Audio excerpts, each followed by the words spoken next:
तो hello guys, तो कैसे हैं आप? उम्मीद है सब ठीक होंगे। आज जिस टॉपिक पे हम बात करने वाले हैं वो है वॉल्यूम स्ट्रेटजी बारे। वॉल्यूम स्ट्रेटजी के बारे में मैंने आपके लिए एक फुल वीडियो रिकॉर्ड की है, जिसको आप देख के अपनी एंट्री और एग्जिट को बहुत अच्छे से प्लान कर सकते हैं और आपकी ट्रेडिंग में ये दिन ब दिन बेहतरी भी आएगी। तो इंशाल्लाह ये बिगनर के लिए बहुत ही खास वीडियो है, इसको वॉच कीजिएगा। अगर आपका कोई भी सवाल हो तो मुझे आप कमेंट में आप पूछ सकते हैं, मैं उस टॉपिक पे भी वीडियो आपको बना के दूंगा इंशाल्लाह। तो चलते हैं सीधा वीडियो की तरफ। जब आप कोई चार्ट खोलते हैं तो सबसे पहले किस चीज पर आपकी नजर जाती है? ज्यादातर लोग कैंडल्स देखते हैं, कुछ लोग इंडिकेटर्स लगाते हैं, तो कुछ ट्रेडर्स चार्ट पर पैटर्न्स ढूंढते हैं। लेकिन चार्ट पर जो सबसे इंपॉर्टेंट इंफॉर्मेशन होती है उसे आप इग्नोर कर देते हैं, और वो चीज है वॉल्यूम। असल में कैंडलस्टिक सिर्फ आपको बताती है कि मार्केट में क्या हुआ, प्राइस ऊपर गई या नीचे गई, लेकिन वॉल्यूम आपको बताता है कि उस प्राइस मूव के पीछे कितना पैसा लगा है, कितने ट्रेडर्स ने उस लेवल पर ट्रेड किया है, और सबसे बड़ी बात, वो मूव रियल है या सिर्फ एक दिखावा है। इसलिए इस वीडियो में हम जानेंगे कि चार्ट पर वॉल्यूम को कैसे पढ़ना है, वॉल्यूम क्या होता है और इसे अपनी ट्रेडिंग में कैसे यूज किया जाता है। तो मेरी रिक्वेस्ट है कि वीडियो को आखिर तक जरूर देखें, क्योंकि इस वीडियो में मैं आपको एक ऐसी चेकलिस्ट भी दूंगा जो आप हर ट्रेड से पहले यूज कर सकते हैं। तो चलिए बिना समय बर्बाद किए बिल्कुल बेसिक्स से शुरू करते हैं। सबसे पहले यह समझ लीजिए कि जब आप कोई भी चार्ट खोलते हैं, चाहे निफ्टी का हो, बैंक निफ्टी का हो या किसी भी स्टॉक का हो, तो वो चार्ट आपसे एक साथ दो अलग अलग लैंग्वेजेस में बात कर रहा होता है। पहली लैंग्वेज है प्राइस और दूसरी है वॉल्यूम। यहां कैंडलस्टिक आपको सिर्फ इतना बताती है कि मार्केट ने क्या किया, मतलब प्राइस ऊपर गई या नीचे गई या एक जगह कंसोलिडेट कर रही है।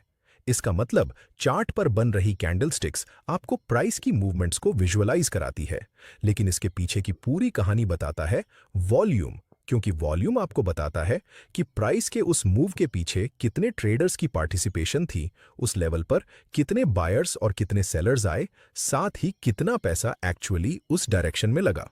अब इसे एक एग्जाम्पल से समझते हैं। मान लीजिए निफ्टी ने 200 पॉइंट्स का अपसाइड मूव किया और उस दिन उस समय वहां वॉल्यूम भी बहुत ज्यादा था, तो इसका सीधा मतलब है कि बहुत सारे ट्रेडर्स ने उस बुलिश मूव को सपोर्ट किया, उन्होंने इसमें अपना पैसा लगाया और इसलिए वो मूव जेन्युइन है, इसलिए उस पर भरोसा किया जा सकता है। लेकिन दूसरी तरफ अगर निफ्टी ने वही 200 पॉइंट्स का बुलिश मूव किया, लेकिन उस समय वहां वॉल्यूम बहुत कम था, तो इसका मतलब है कि बहुत थोड़े ट्रेडर्स ने उस मूव में हिस्सा लिया, उसमें कोई खास कन्विक्शन नहीं है, इसलिए ऐसी मूव अक्सर टिकती नहीं है और आगे जाकर रिवर्स हो जाती है। इसलिए आज के बाद से जब भी आप चार्ट देखें तो सिर्फ ये मत देखिए कि प्राइस कहां से कहां गई, बल्कि उसके साथ ये भी देखिए कि उस मूव के पीछे कितना वॉल्यूम था, क्योंकि बिना वॉल्यूम के उस मूव में कोई स्ट्रेंथ नहीं होती। अब सबसे इंपॉर्टेंट पार्ट को समझते हैं। अगर आपने इसे समझ लिया तो आपको चार्ट पर वॉल्यूम को कैसे पढ़ा जाता है ये क्लियर हो जाएगा। इसके लिए हमें एफर्ट वर्सेस रिजल्ट के कॉन्सेप्ट को सीखना होगा। मार्केट में एफर्ट का मतलब है वॉल्यूम, यानी किसी लेवल पर मार्केट में कितना पैसा लग रहा है, और रिजल्ट का मतलब है कैंडल, यानी उस लेवल पर प्राइस ने एक जगह से दूसरी जगह कितने पॉइंट्स की मूवमेंट की। और जब आप इन दोनों को चार्ट पर एक साथ देखते हैं तो आपको मार्केट की असली तस्वीर दिखने लगती है। इस कॉन्सेप्ट को अच्छे से समझने के लिए हमें तीन सिनारियो को देखना होगा। पहला scenario, high volume and big candle. अगर वॉल्यूम ज्यादा है और कैंडल की साइज भी बड़ी है, तो इसका मतलब है कि उस लेवल पर एफर्ट भी ज्यादा लगे है और रिजल्ट भी उसी प्रोपोर्शन में मिला है। यहां दोनों चीजें एक ही डायरेक्शन में हैं और सब कुछ नॉर्मल है, इसलिए ये एक हेल्थी और भरोसेमंद मूव माना जा सकता है। ऐसे मूव्स पर आप भरोसा कर सकते हैं। दूसरा सिनारियो, हाई वॉल्यूम लेकिन स्मॉल कैंडल। ये सबसे इंपॉर्टेंट सिनारियो है और इसलिए इसे थोड़ा ध्यान से समझिए। अगर चार्ट पर किसी लेवल के पास वॉल्यूम बहुत ज्यादा है, यानी वॉल्यूम बार की साइज बाकी वॉल्यूम बार्स के मुकाबले बहुत बड़ी है, लेकिन प्राइस कैंडल बहुत छोटी रह गई है, तो इसका मतलब है कि यहां एफर्ट तो बहुत ज्यादा लगा, लेकिन रिजल्ट उसके प्रोपोर्शन में बिल्कुल नहीं मिला, और ये आपके लिए बहुत बड़ी वार्निंग है।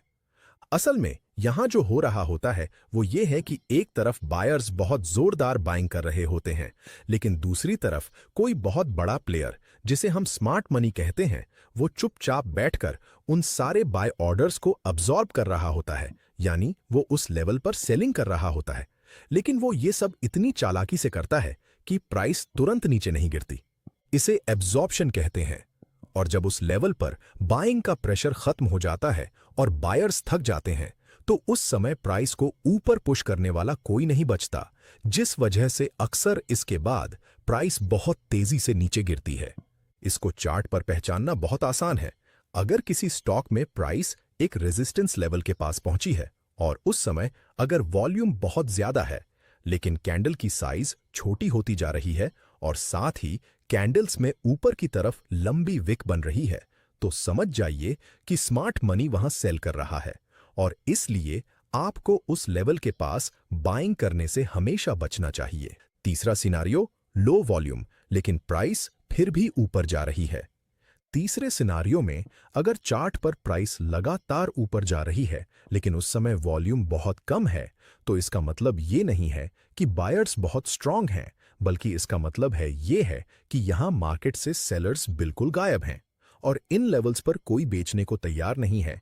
इसलिए प्राइस को ऊपर जाने में कोई रुकावट नहीं है और बहुत कम एफर्ट में ही प्राइस ऊपर चली जाती है।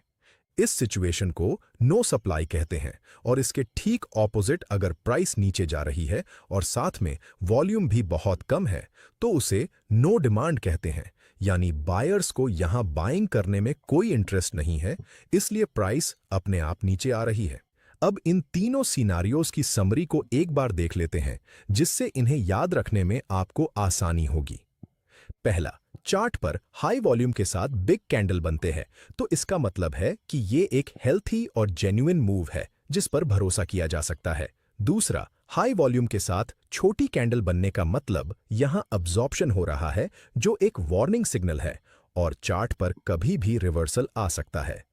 तीसरा, अगर लो वॉल्यूम पर प्राइस लगातार एक जगह से दूसरी जगह आगे बढ़ती है, तो इसका मतलब ऑपोजिट साइड बिल्कुल एब्सेंट है। इसलिए यहां किसी भी साइड में ट्रेड एंट्री करने से आपको बचना होगा। इन कॉन्सेप्ट्स को आपको सही से याद कर लेना है, क्योंकि इसके आगे में जो भी बताऊंगा वो सब इन्हीं कॉन्सेप्ट्स पर आधारित है, जो आपके चार्ट पर वॉल्यूम को देखने के नजरिए को पूरी तरह चेंज कर देगा। क्या आपने कभी वॉल्यूम स्प्रेड एनालिसिस का नाम सुना है? मेरे ख्याल से आप में से 90% ट्रेडर्स ने इसे आज पहली बार सुना होगा। वॉल्यूम स्प्रेड एनालिसिस को बहुत से ट्रेडर वीएसए भी कहते हैं। ये मेथड रिचर्ड वाइकॉफ के काम पर बेस्ड है, लेकिन बाद में टॉम विलियम्स ने इसे और भी डिटेल से डेवलप किया, जिसे आज दुनिया भर के प्रोफेशनल ट्रेडर्स यूज करते हैं। इसमें मुख्य रूप से 3 पैटर्न्स का इस्तेमाल किया जाता है, जो हर एक ट्रेडर को पता होने चाहिए। तो चलिए इन्हें एक के बाद एक सीखते हैं। पहला पैटर्न, स्टॉपिंग वॉल्यूम। इमेजिन कीजिए कि मार्केट लगातार नीचे गिर रही है और हर तरफ पैनिक सिचुएशन है, जिससे ट्रेडर्स डर के मारे अपनी पोजीशंस एग्जिट कर रहे हैं और चार्ट को देखकर ऐसा लग रहा है कि मार्केट और नीचे जाएगी।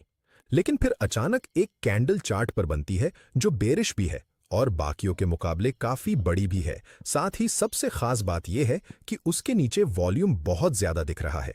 लेकिन इस कैंडल को अगर आप ध्यान से देखेंगे तो ये कैंडल अपने सबसे लोएस्ट पॉइंट पर क्लोज नहीं हुई, बल्कि उसने लोअर साइड में एक लंबी विक बनाकर अपनी बॉडी के 50% के आसपास वापस आकर वो क्लोज हुई है, जिसका मतलब है कि प्राइस नीचे तो गई लेकिन वहां से वापस रिवर्स हो गई। इसका मतलब यहां किसी बिग प्लेयर ने, यानी कि स्मार्ट मनी ने, इन सभी पैनिक सेलर्स के ऑर्डर्स चुपचाप अब्सॉर्ब कर लिए हैं। जो ट्रेडर्स डर के मारे बेच रहे थे, उनकी सारी सेलिंग एक बिग बायर ले रहा था और इसीलिए इस कैंडल के पास वॉल्यूम तो बहुत ज्यादा दिखाई दिया, लेकिन प्राइस और नीचे नहीं गई। ये एफर्ट वर्सेस रिजल्ट की मिसमैच है और ये एक पॉसिबल रिवर्सल जोन है जहां से प्राइस ऊपर जाने की संभावना बन सकती है। इसलिए यहां आपको शॉर्ट ट्रेड में एंट्री नहीं करनी चाहिए। चलिए अब दूसरे पैटर्न को समझते हैं। दूसरा पैटर्न, बाइंग क्लाइमैक्स। अब पहले चार्ट से बिल्कुल ऑपोजिट सिनेरियो इमेजिन कीजिए, जहां प्राइस बहुत देर से लगातार ऊपर जा रही है। हर तरफ बुलिश ट्रेंड की चर्चा है, न्यूज में भी पॉजिटिव बातें हो रही हैं और स्मॉल रिटेल ट्रेडर्स इस डर से बाइंग कर रहे हैं कि कहीं ये मौका उनके हाथ से निकल ना जाए। कुछ देर बाद चार्ट पर फिर एक बिग ग्रीन बुलिश कैंडल बनती है, जिसके नीचे वॉल्यूम बाकी कैंडल्स के मुकाबले सबसे ज्यादा होता है। अब ज्यादातर ट्रेडर ये देखकर सोचेंगे कि ये तो बहुत स्ट्रांग बाइंग है और मार्केट यहां से और ऊपर जा सकती है, लेकिन रियलिटी इसके ठीक उल्टी होती है। असल में ये डिस्ट्रीब्यूशन फेज है। जब भी स्मार्ट मनी को अपनी बहुत बड़ी पोजीशंस एग्जिट करनी होती हैं, तो वो एक ही बार में एग्जिट नहीं कर सकते, क्योंकि अगर वो एक साथ सेल करेंगे तो प्राइस उस लेवल से तुरंत नीचे गिर जाएगी। इसलिए वो उस वक्त तक इंतजार करते हैं जब छोटे रिटेल ट्रेडर्स एक्साइटमेंट में आकर जोर शोर से बाइंग करते हैं, और फिर उसी बाइंग प्रेशर में स्मार्ट मनी अपनी पोजीशंस चुपचाप सेल कर देते हैं। इसी वजह से आपको बुलिश मार्केट में छोटे कोटे करेक्टिव मूव्स देखने को मिलते हैं। इसलिए किसी भी बुलिश ट्रेंड में हायर लेवल्स पर जब भी आपको चार्ट पर सबसे बड़ी ग्रीन बुलिश कैंडल दिखे जिसके नीचे सबसे ज्यादा वॉल्यूम हो, तो हमेशा अलर्ट हो जाइए, क्योंकि ये उस बुलिश ट्रेंड के टॉप पर आ जाने का सिग्नल हो सकता है, जिसके बाद शायद मार्केट रिवर्स होकर नीचे की तरफ निकल जाए। इसलिए एक्साइटमेंट में आकर ट्रेड एंट्री करने से बचना चाहिए। तीसरा पैटर्न, नो सप्लाई टेस्ट कीजिए। चार्ट पर एक अच्छा खासा अप ट्रेंड चल रहा है और अचानक प्राइस थोड़ा सा पीछे हटकर नीचे आती है, जिसे देखकर आपके मन में ये सवाल उठता है कि क्या ये अप ट्रेंड अब बदलने वाला है या बस ये एक करेक्शन हो रहा है। ऐसे समय में हमेशा आपको वॉल्यूम देखना चाहिए। अगर उस पुलबैक में एक छोटी सी रेड कैंडल बनी है और वहां वॉल्यूम बहुत कम है, तो इसका मतलब है कि सेलर्स को कोई इंटरेस्ट नहीं है, कोई बेचना नहीं चाहता, और मार्केट ने बस एक टेस्ट किया है कि क्या यहां कोई सेलर मौजूद है, और जवाब आया कि नहीं। इसे नो सप्लाई टेस्ट कहते हैं, और इसका मतलब है कि अप ट्रेंड के कंटिन्यू रहने की संभावना बहुत ज्यादा है। असल में ये एक अच्छी बाइंग अपॉर्चुनिटी हो सकती है, क्योंकि यहां सेलिंग प्रेशर बिल्कुल अवेलेबल नहीं है। अब इससे पहले कि हम आगे बढ़े, एक बहुत इंपॉर्टेंट बात करनी है जिसमें लगभग हर नया ट्रेडर गलती करता है, और अगर आप भी यह गलती कर रहे हैं तो कोई बात नहीं, क्योंकि ये बहुत कॉमन है। बहुत सारे ट्रेडर ये मानते हैं कि ग्रीन वॉल्यूम बार का मतलब इस लेवल पर बाइंग हो रही है और रेड वॉल्यूम बार मतलब इस लेवल पर सेलिंग हो रही है, लेकिन ये बिल्कुल गलत है, क्योंकि बात यह है कि हर एक ट्रेड में एक बायर होता है और साथ में एक सेलर भी होता है। अगर आपने 100 शेयर्स खरीदे हैं तो किसी और ने वही 100 शेयर्स आपको बेचे हैं, तो वॉल्यूम बस ये बता रहा है कि यहां टोटल कितने ट्रांजैक्शंस हुए हैं। वॉल्यूम ये नहीं बता रहा कि इस लेवल पर कौन कंट्रोल में है, बायर्स या सेलर्स। वॉल्यूम बार का कलर तो बस कैंडल के कलर को फॉलो करता है। अगर कैंडल ग्रीन बनी, यानी कैंडल की क्लोजिंग कैंडल ओपनिंग से ऊपर हुई है, तो वॉल्यूम बार आपको ग्रीन दिखेगा, और अगर कैंडल रेड बनी है तो वॉल्यूम बार रेड दिखेगा। बस इतना सा मामला है, इससे ज्यादा कुछ नहीं। तो इसका मतलब आपको वॉल्यूम बार के कलर पर बिल्कुल ध्यान नहीं देना है। आपको बस वॉल्यूम बार का साइज कितना बड़ा है और दूसरा कैंडल कहां क्लोज हुई है, यानी आपको साइज और क्लोज पोजीशन, यही दो चीजें देखनी है। अब बात करते हैं एक ऐसे कंसेप्ट की जो आपको मार्केट के रिवर्सल से पहले ही वार्निंग देता है, और इस कंसेप्ट का नाम है वॉल्यूम डाइवर्जेंस। ये कॉन्सेप्ट बहुत सिंपल है। जब चार्ट पर प्राइस और वॉल्यूम दोनों एक ही डायरेक्शन में चल रहे हों, जैसे प्राइस ऊपर जा रही है और वॉल्यूम भी बढ़ रहा है, तो इसका मतलब ट्रेंड हेल्थी है और उसमें स्ट्रेंथ है, यानी ये एक नॉर्मल सिचुएशन है। लेकिन जब प्राइस और वॉल्यूम दोनों एक दूसरे से डिसएग्री करने लगें, तब आपको अलर्ट हो जाना चाहिए। जैसे कि मान लीजिए प्राइस लगातार न्यू हाइज बना रही है, चार्ट पर देखने में सब कुछ बहुत स्ट्रांग लग रहा है, लेकिन नीचे अगर आप वॉल्यूम बार्स पर ध्यान दें तो वो धीरे धीरे छोटे होते जा रहे हैं, यानी हर न्यू हाई पिछली हाई से कम वॉल्यूम पर बन रही है। इसका सीधा मतलब है कि इस मूव के पीछे से फ्यूल खत्म हो रहा है। कम ट्रेडर्स अब इस तेजी को सपोर्ट कर रहे हैं, और ये एक क्लियर वार्निंग है कि ट्रेंड कमजोर हो रहा है, जिससे यहां जल्दी ही रिवर्सल आ सकता है।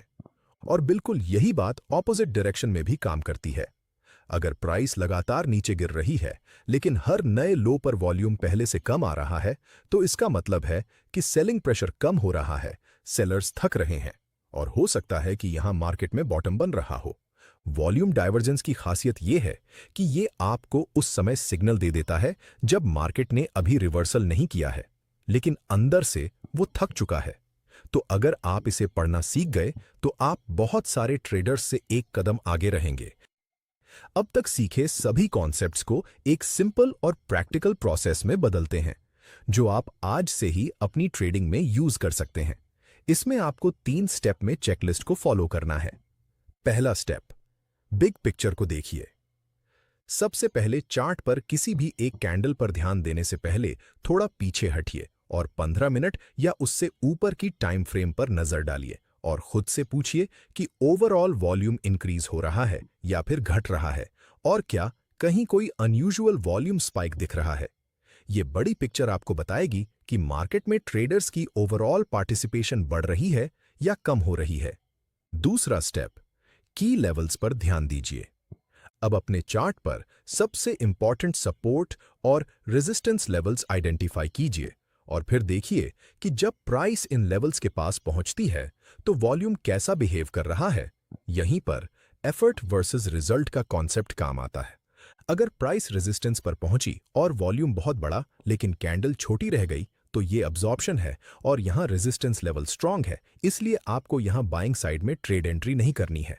अगर प्राइस ने रेजिस्टेंस को ब्रेक कर दिया और एक बिग स्ट्रांग कैंडल बनी है, साथ में वॉल्यूम भी ज्यादा है, तो ये एक जेन्युइन ब्रेकआउट हो सकता है जिस पर भरोसा किया जा सकता है। लेकिन अगर प्राइस ने रेजिस्टेंस ब्रेक कर दिया लेकिन वहां वॉल्यूम कम था, तो सावधान रहिए, क्योंकि ये एक फॉल्स ब्रेकआउट या ट्रैप हो सकता है जो आपको फंसा सकता है।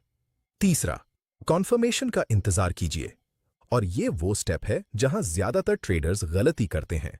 चार्ट पर ब्रेकआउट होते ही वो तुरंत ट्रेड ले लेते हैं, लेकिन आपको ऐसा नहीं करना है।